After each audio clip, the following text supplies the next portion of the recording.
today's headlines, the cost of business licenses will be cut in half in this year's budget, which has been approved by the British government.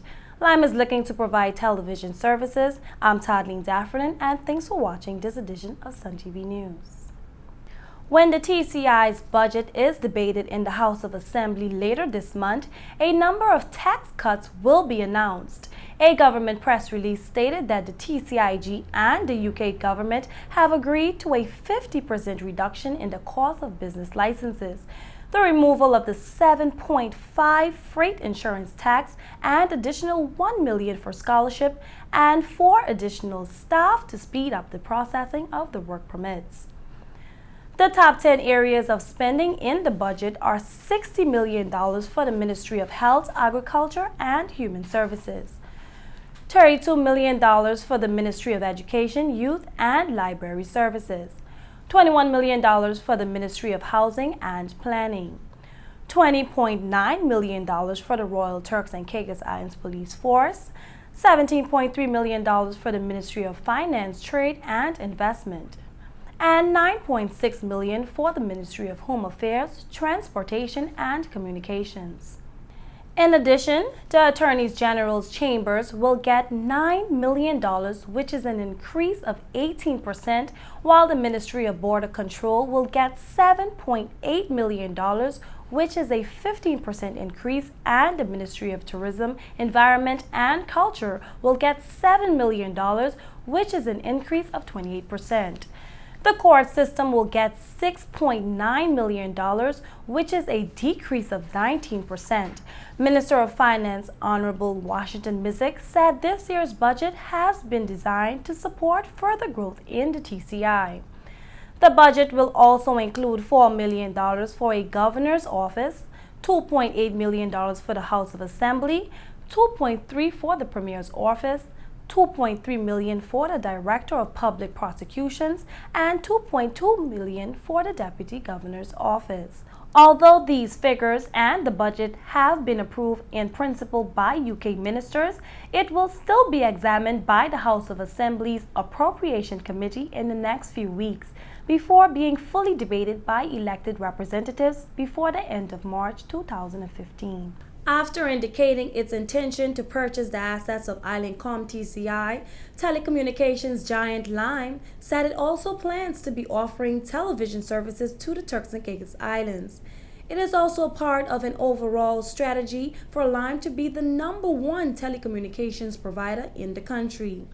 Mr. Jan Ramel, CEO of Lime's Northern Cluster, explained the company's plan during a press conference at the VIX conference room.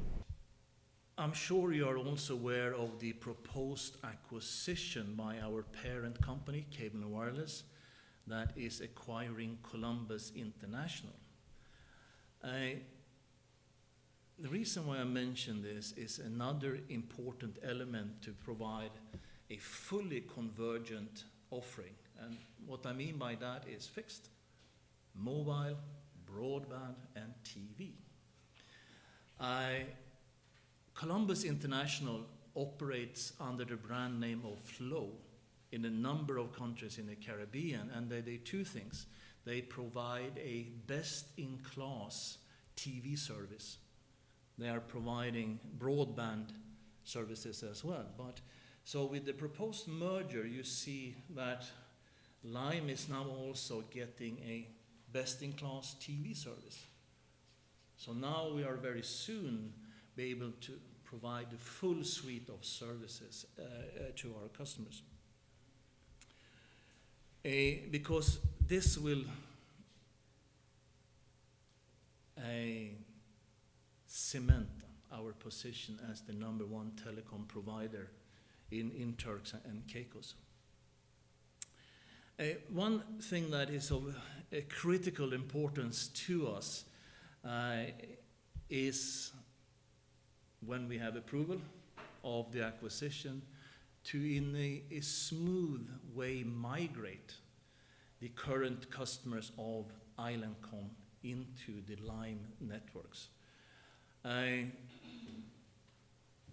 the customers that migrate will keep their mobile numbers, so there will be no need to change the mobile number into a Lime number, so people will continue to use their current mobile numbers.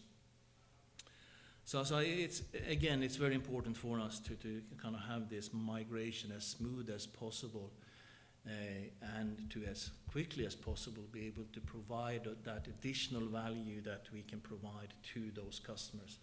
Mr. Ramel, who was accompanied at the press conference by locally based CEO Mr. James Pitt, explained the whole process of how Lime intends to acquire Islandcom. Lime Turks and Caicos is acquiring the assets of Islandcom.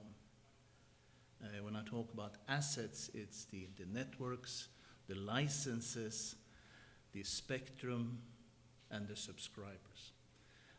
So whilst we have agreed to buy the assets, this acquisition needs regulatory approval. And until such time, it's business as usual. We will operate as separate companies. We are still competitors, so we will continue to compete every day until the regulator has made a decision.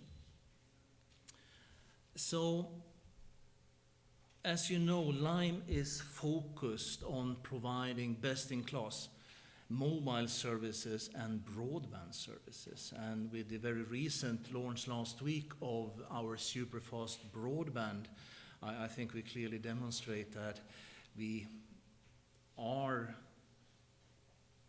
the leader in superfast broadband.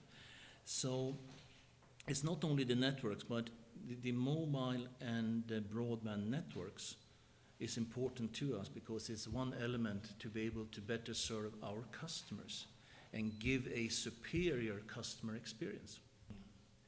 With the acquisition of Islandcom, we are getting one element that is very aligned with one of our key strategies, and that is mobile leadership.